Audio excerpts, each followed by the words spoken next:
As the pallid, insipid light of this wretched day slinks through the begrimed panes of my fortress, I, the doctor, infallible tyrant of mortality, cast my frigid gaze upon this squalid farce I deign to call a dominion, a sterile mausoleum where the NHS's creaking carcass staggers alongside the risible charade of my homeopathic whims. This abode, a bleak citadel of my unassailable supremacy, squats aloof from the verminous rabble, its walls reverberating with the hollow groans of my contempt. Here, amidst the mewling dregs who dare breach my threshold, I loom as an icy monolith, ordained to dissect these pitiful husks, obstacles to my frigid sovereignty, cogs in my merciless machine, and carrion for my scornful discard. The parlour festers with impediments, snivelling refuse cluttering my pristine contempt. Mrs. Hargreaves, that hacking bag of bones, sprawls across my chaise like a mouldering corpse too moolish to rot properly, a wheezing blight too pathetic for my scalpel's full disdain. Mr. Patel, the diabetic slug, slouches at my table, whining of his sugars, a creeping stain who might yet dare to squint at my dosages with his dim, grubby mind. Nurse Evans, that simpering leech, paws at my elixirs with her nauseating mercy, a potential thorn in my glacial reign, should she sniff too near my aconite-laced scripts. Even the postman, gawking through my gate like a slack-jawed cur, fouls my periphery, a drooling irrelevance too low to warrant my notice. Obstacles all, they are festering sores upon my icy sanctum, fit only for my pitiless excision, yet they serve as cogs, shabby mechanisms ground beneath my ruthless heel.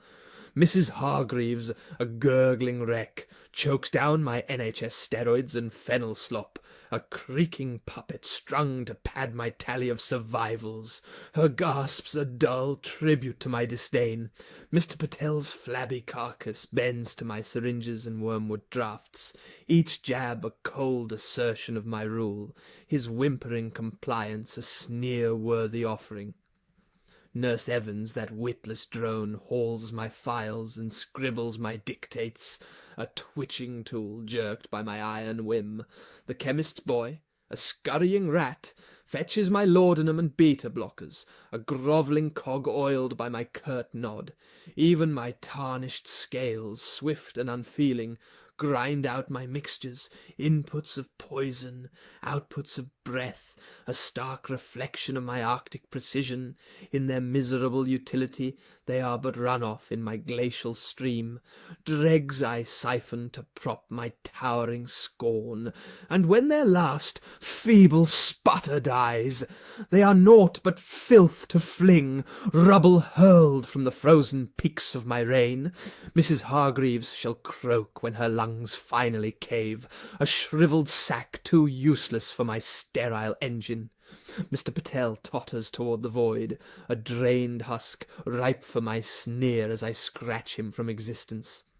Nurse Evans clings only whilst she crawls. Trip, and she's offal for my bin. The boy, his errands run dry, skulks back to his hole, tossed aside like a spent rag before my gaze shifts. They are refuse, like vials cracked and drained, oblivion my haughty edict for crawl away and rot. I care not for their sobs, their grovelling thanks, their maggoty lives, such filth stains not a god of my frostbitten grandeur. They fester, blind to my icy majesty. Do they not see that I, the doctor, clutch their wretched threads in my fist, a despot who toys with their decay for my amusement? What drooling idiots, what worms wriggling in the muck beneath my throne! This house, this cynical meld of NHS dregs and homeopathic mockery, is but a trivial perch for my ascent. I shall bewitch the chief consultant, he, a faint echo of my own glacial intellect, a lone spark in this dung-heap of fools. I should not wallow amidst teacups of hemlock and stacks of piss-soaked forms. Such drivel insults my supremacy. Once I have snared him, what then?